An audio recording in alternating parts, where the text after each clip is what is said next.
Welcome back to Karen McMillan and Miller Mackenzie Brown from NZ Book Lovers, who have three fabulous books to review for us today, as you do every month. Nice to see you both. Hello. Lovely to see you too. You enjoying your school holidays, Miller? Yeah. Fantastic. All right, Karen, let's talk about this first author, Sarah Donati. Where the Light Enters. Yes, so Sarah Donati has written 8 historical novels. So this latest one is a sequel to The Gilded Hour, but you don't need to read this previous novel to enjoy this. Yes, cool. But you can go back and read the other one? Yeah, I think I will actually. What is the new novel about? So it's an historical novel that's got a blend of romance and mystery, and it follows the story of these trailblazing female doctors in 19th century New York. Wow. So the first doctor, her name's Sophie, and we first met her, she's in Switzerland and she's with her beloved husband who's battling tuberculosis. So she's devastated when he dies. She moves back to New York to rebuild her life. She's a wealthy widow. She's determined to use her resources to help other women into medicine. So the second doctor, her name's Anna, and she's Sophie's dearest friend and cousin. And she's a big support to Sophie during this time. But she's got her own problems. She's been looking after 3 foster children, and they've been taken away from her by order of court. So that's a big strand that runs through the book. But the main storyline in this book is the women are drawn into this case of murder and mystery. Ah, it sounds like it's got all the elements of a great school holiday read for us parents that might have a little bit of time over the school holidays. How does this all come about? Yeah, so Anna's husband's a police detective, so he gets the doctors to consult on his cases. Right. So there's a case of a wealthy young woman who just seems to have disappeared into thin air. There's also a case of a corpse of a young woman with baffling wounds. Then there's these cold cases of these murdered women, and they all seem to be linked.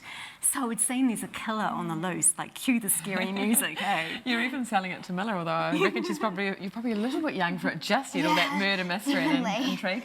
What's your verdict, Karen? I think it's great. Look, as you can see, it's a doorstop of a book, but it's a page-turning read, and it's just got the right blend of history, mystery, and romance. Love it. So I'm going to be absorbed, I'm going to be engaged, I'm going to be mindful, and it sounds like a goodie. Yeah, okay, sure is. Excellent. All right, Miller, let's talk about what you've brought in today, because it's exceptionally exciting for everybody that might be at home this week on school holidays. It's called Star Wars Build Your Own Adventure. What can you tell us about this series? So there are 5 books in the series, and we have the Galactic Missions Adventure here. So each book comes with a book, poster, bookmarks, and a Lego minifigure and exclusive model.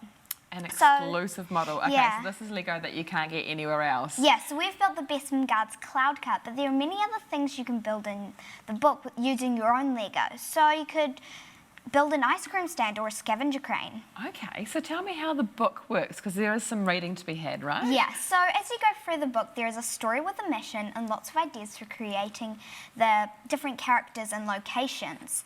So it doesn't tell kids exactly how to build something. They'll have different Lego pieces at home anyway. Yes. But it's a great book anyway. So you can improvise a little bit. Yeah. And it also features favourite characters like Han Solo.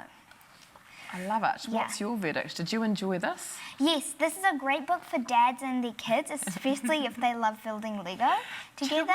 I actually like building Lego with my boys as well, and my daughter likes it.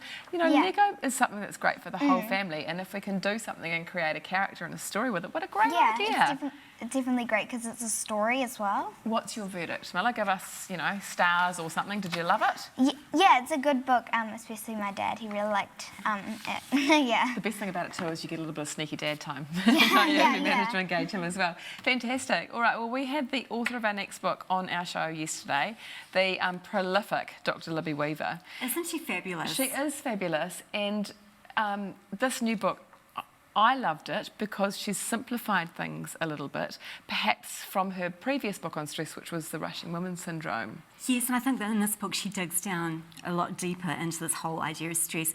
So she's examining stress in our lives, and it's the day-to-day stress. It's not trauma. Yes. Yeah, but I think that she's got a really good example in the book that explains this. Like, you've got some dishes in the kitchen sink.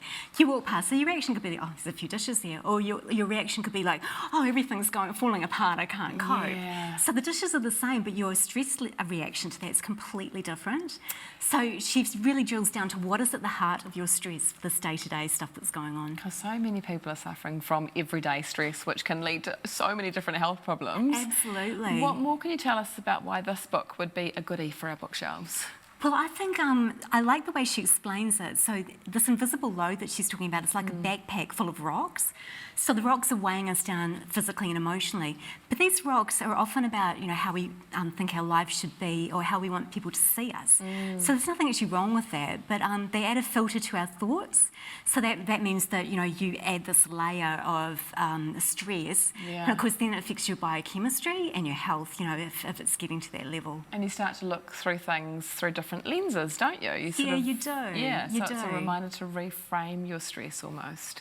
So what I love about this book is it's full of solutions. Okay, great. Good. Yeah, let's get to that, shall I don't we? have to be stressed and read it, but there are some simple how-tos. Yeah, so Dr. Libby gets you to understand, you personally, what's your stress triggers, but also to stress-proof your thinking, which I think is a key message of the book.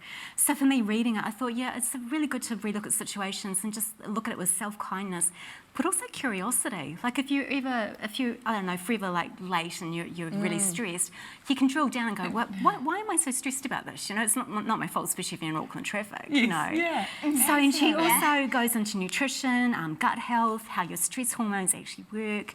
Sleep. The thyroid. So it's so full of scientific information. But of course, Dr. Libby's, got her PhD in biochemistry. She's got 2 decades of clinical practice. But you're not going to be bogged down by the science. You're going to be empowered by solutions. Yeah, I felt like it was really good everyday advice. Do you have a favourite quote from the I book? do, actually. I'm just going to read it to get it right. Yeah. You have a choice to believe your stressful thoughts, or you have a choice to question them.